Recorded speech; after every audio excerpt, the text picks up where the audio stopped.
शिवायच्या अपघातानंतर दुसऱ्या दिवशी काव्य आपल्या ऑफिसमध्ये पोहोचली. दिवसभर डोळ्यासमोर फक्त रुग्णालयाचे दृश्य होते.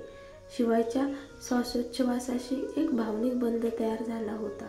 पण आज तिच्यासमोर एक वेगळीच लढाई होती. गायकवाड कंपनीसाठी प्रतिष्ठेची असलेली देशमुख आर्किटेक्चरल डिझाईन स्पर्धा संपूर्ण मुंबईमध्ये. या स्पर्धेला जबरदस्त प्रतिष्ठा होती.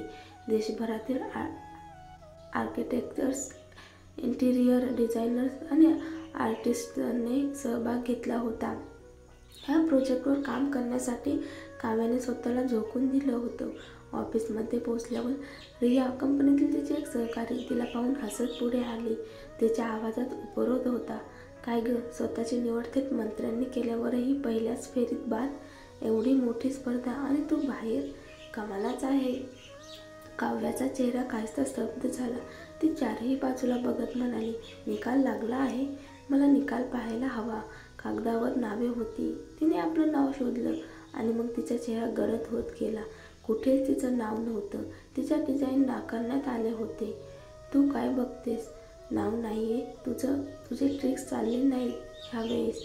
ऐकलंस का? कामिनी निवडली गेली. लोक तिचं तोंड भरून कौतुक करतायत. तिचं डिझाईन म्हणे कमालीचं होतं. आणि तू? काव्याच्या मनात वीज चमकली. हे डिझाईन तर मीच एकदा रेखाटलं होतं, पण तिने ते कुणालाही दाखवलं नव्हतं. फक्त तिच्या संगणकात जतन केलं होतं. तिने रियाकडे थेट पाहून ठाम आवाजात सांगितलं, बस, तू काहीही बोल, पण मी गप्प बसणार नाही. ती सरळ बाहेर आली. एकटं बसून विचार करत राहिली. तिच्या मनात ठाम होतं, मी हे जिंकणारच. ही स्पर्धा माझ्या हातून निसटली, पण माझं नाव देशमुख कुटुंबाच्या प्रोजेक्टवर हवंच आहे. तिने मोबाईल उचलला आणि अभिजितला कॉल केला. आता तो विमल देशमुखचा भाचा आणि देशमुख ग्रुपचा प्रोजेक्ट कोऑर्डिनेटर होता. अभिजित, मला असं वाटतंय की तुझ्या काकूंनी, विमल मॅडमनी माझं डिझाईन रिजेक्ट केले. तुला काही माहीत आहे का? तो थोडा संकोचून म्हणाला, हो, मी ऐकले. मी विचारलं होतं त्यांना, पण त्या म्हणाल्या तुझं काम थीमशी जुळत नव्हतं. पण मला काही खरं वाटलं नाही. काव्याचं मन संतप्त झालं. अभिजित, माझं काम नाकारायचं खरं कारण वेगळंच आहे. मी कामिनीचं काम पाहिले. ते माझं स्केचवर आधारित आहे. तो एकदम स्तब्ध झाला. काय, तू खात्रीने म्हणतेस का? हो, मी एक स्केच तयार केलं होतं. माझ्या संगणकात आहे अजून. आणि कामिनी, ती पूर्वी माझ्या लॅपटॉपवर काम करत होती काही काळ. अभिजितने दीर्घ श्वास घेतला. काय हवं आहे तुला? मला त्या समारोप समारंभासाठी यायचं आहे, जिथे सर्व डिझाईन आणि मार्क्स जाहीर केले जातील. मला फक्त माझं काम इतरांच्या तुलनेत खरंच वाईट होतं की नाही हे पाहायचं आहे. अभिजित काही क्षण विचार करत राहिला. मग म्हणाला, ठीक आहे, मी तुला आमंत्रण पाठवतो. काव्याने मोबाईल घट्ट पकडला. तिच्या डोळ्यात ठामपणा होता. मी त्या समारंभात उघड करेन कोण खरं आहे आणि कोण खोटं. त्याचवेळी कामिनी एक उद्धट स्वार्थी अभिनेत्री. तिला माहीत पडलं की काव्याचं काम रिजेक्ट झालं आहे. ती खुश होती. तिच्या चेहऱ्यावर विजयी हास्य होतं. ती समारंभाला येणार नाही आणि मग सगळ्यांपुढे मी चमकणार, ती मनात म्हणाली. तेवढ्यात तिने एका कोपऱ्यात अभिजितला विमलशी बोलताना ऐकलं. माझ्या एका मैत्रिणीसाठी निमंत्रण पाहिजे. तिला विजेत्याचं काम पाहायचं आहे.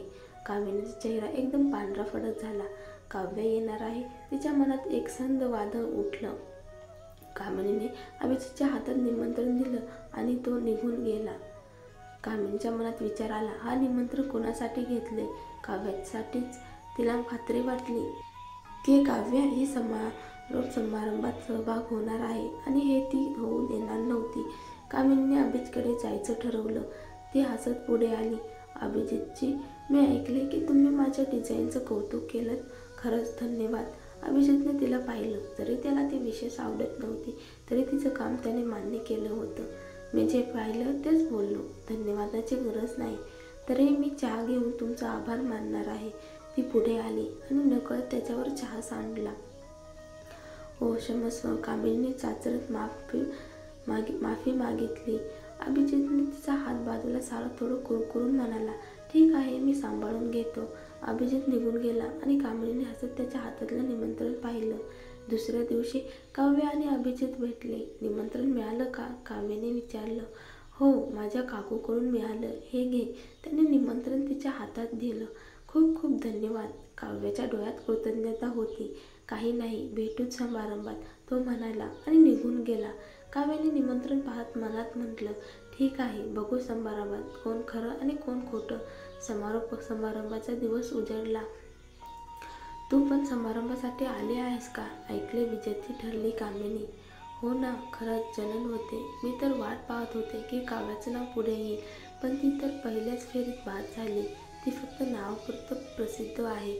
काव्य आत शिरतात हे संवाद ऐकत होती. तिने खोल श्वास घेतला आणि पुढे गेली. काय, काव्य आली? ती तर बाहेर झाली होती ना.